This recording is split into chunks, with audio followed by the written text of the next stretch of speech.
This big old piece of elm slab is my next project. I'm gonna make a small little bench for my buddy Walter.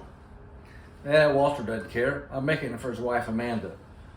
So watch today as we build a nice little bench out of this 2-inch slab of elm.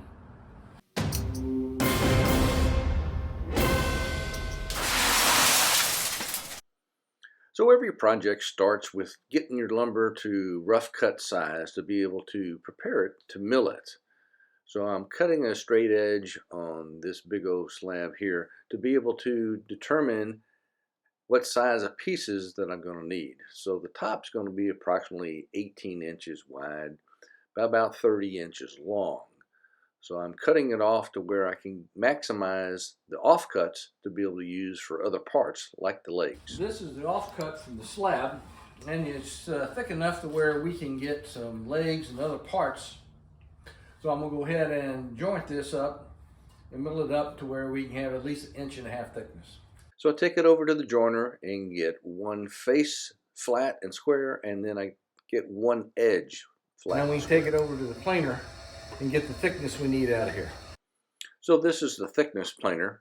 You just run it through enough times to get it to whatever dimensions you want for your project. We have it milled to 1.5 inches thick, and so we have our straight edge over here, and we'll end up cutting this to whatever dimension we need. And we're right at 60, and we're about to end from the edge of the table. We'd like that. So we're going to mark that seam right there, and we're going to put a piece of tape on that line, and that'll tell us the length of the leg that we'll need to cut for that. There we go. So now we have 2 legs, and we know these legs will, from the top down to there, will be 14 inches.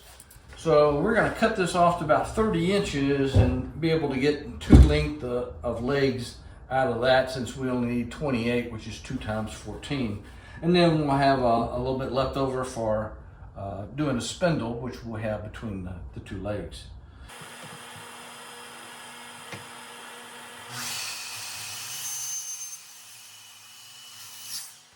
So you'll notice the numbers we have on the end of this piece of wood here.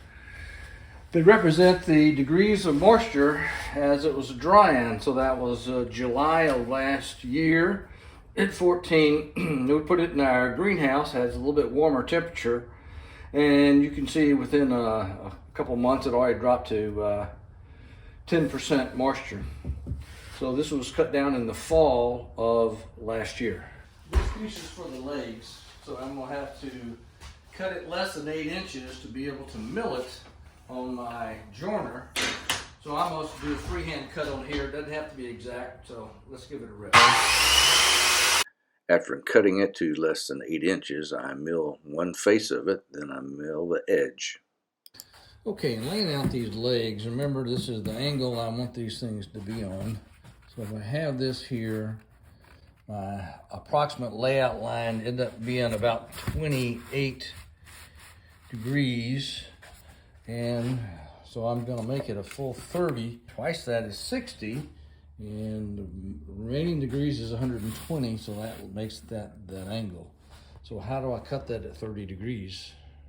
The answer is we go to our miter saw and set it at 30 degrees, and we have this laser line that allows us to line up this piece exactly on that line to cut it. So let's do that. So now what we'll have to do is come in here and cut this at that same angle, because remember, we're going to make this a bridle joint, so we'll have to cut this to fit in there. So I use the top of this piece to line it up with this edge here, and then I score the line right here to get the cut that I'm going to make on this piece, which is the top of the table base. So now we can cut that, and then we'll determine how long a piece that we need to cut over here. So now we position our laser right on our line here and cut it, and this is the piece we'll end up using.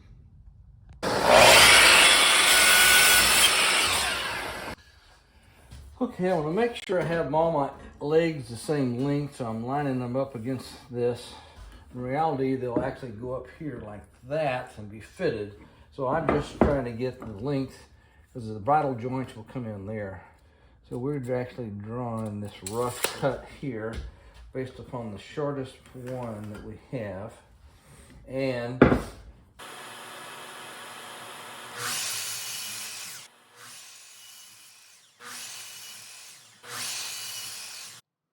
This is the process of cutting the bridle joint. It would be called a mortise if it was a totally encased, but seeing how it's a through joint on a bridle joint, it's just an open end housing. so I'm doing a bridle joint, and these are the pieces I've already made that are the legs that will fit like this. And now we're going to cut on here the base. I got one leg combination put together. And so this bridle joint is nothing more than these two pieces cut like this and like this, with these slip over and made on this side over here, and the other end does the same. So now the key is to be able to cut the rest of them. So what I did with this is basically put it on the table saw with my miter jig and just hogged out the area. So these are pretty close. We'll just have to get them to where they fit a little smoother. It goes in with a bit of pressure. So basically we need to just clean these sides up. So I'll get my shoulder plane and take a little bit off here so this will slide right on. So we're just basically taking our shoulder plane, taking off the little high marks from the saw mark. So here's our leg arrangement. We have this, where this stands up like this. But we want to do something to lighten the legs and make them a little sexier. So we have this marked right here where we're going to trim this down from 3 inches wide to 2 inches. We're measuring 2 inches from the corner. And you can see on this leg over here, we've already done that. You can see just how much better that looks. It's a lot sexier. The key is with the table, always have sexy legs. So I'll get out my taper jig to cut the taper on each of the 4 legs. Here are the finished legs. We just finished putting the taper on them. Now we're getting ready for the glue up. You can see our nice little bridle joints across here. Now I had to take the top to an industrial shop to be milled because my joiner is only 8 inches wide and this top was 18 inches wide. So the key is being able to find a shop that can do this and has the equipment to be able to mill your wood for you at whatever dimensions you have. So this took about 10 minutes to mill, and we've sped this up to expedite the process. Okay, so I just got the top back. We had it plain. So it looks good. So I kind of like the setup that we have in here. So we'll still need to square these edges and put a feature on the end. So after the industrial shop milled the 2 faces, I still had to square up the edges. So I used the joiner for one edge, and then I took it over to the table saw to square up the parallel edge. With that, we're ready to proceed to the next step. Well, I remembered I wanted to put a little round soft edge on here, so that precludes me from having to make a straight cut on there, because this cut I can make on the bandsaw, and we'll just sand to the line from there. So the best way to deal with the proud tenons in the bridle joint is to be able to sand them down smooth on our spindle sander. So the best way to cut the curves on this tabletop was to go to the bandsaw. I have a 3/8 inch blade in the bandsaw, and so you just kind of pivot it on a arc to be able to get these angles nice and round, and just get close to the line where you can get your straight edge going, and then you'll sand to perfect the curve. So I'm using my Knot Tech knot filler. Fill up some of the very small little holes and a couple of the end cracks in this tabletop before I go about rounding the corners. To further soften the edge of the bench top, I'm using a full 1/2 inch roundover bit to put a profile edge on both the top and the bottom of the bench top. So now we have the basic construction of our bench all done. The only thing left we have to do is to be able to make the spindles for the legs. Now, I'm not a turner.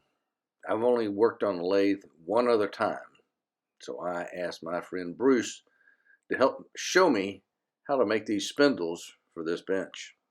So in this piece, you'll see we have certain lines marked where we need to get the ends of the spindles down to 3/4 of an inch. Once we have one end to the correct dimensions, then we proceed to go to the other end and do the same thing to turn it down to 3/4 of an inch. So that's the size that we'll use to drill a hole into our legs for our joinery. Then I work slowly to be able to have a nice curve on the spindle to where it goes gradually from 3/4 on up to the full 1.5 inches on the middle of the spindle. And once you do that, you're done and complete. A little sanding completes the smoothness of the spindle, and we're ready to go. There we go. 2 spindles for the bench. Thank you, Bruce, for showing me how to do these. Now let's go get them installed. I clamp the table leg to the drill press and drill a 3/4 inch hole 1/2 inch deep.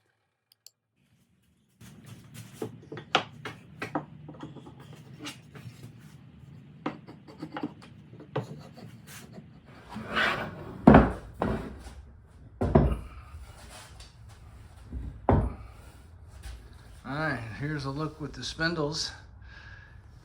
Pretty good job.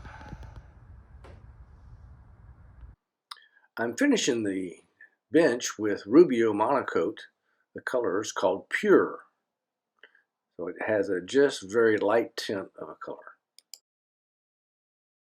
Okay, now I gave the top its 15-minute wipe off after letting it set for 15 minutes. For all general purposes, that'll be done. Now we're going to go on to work on our base. I attach the top to the base with the figure-8 fastener, so I'm just drilling the inserts for the holes here.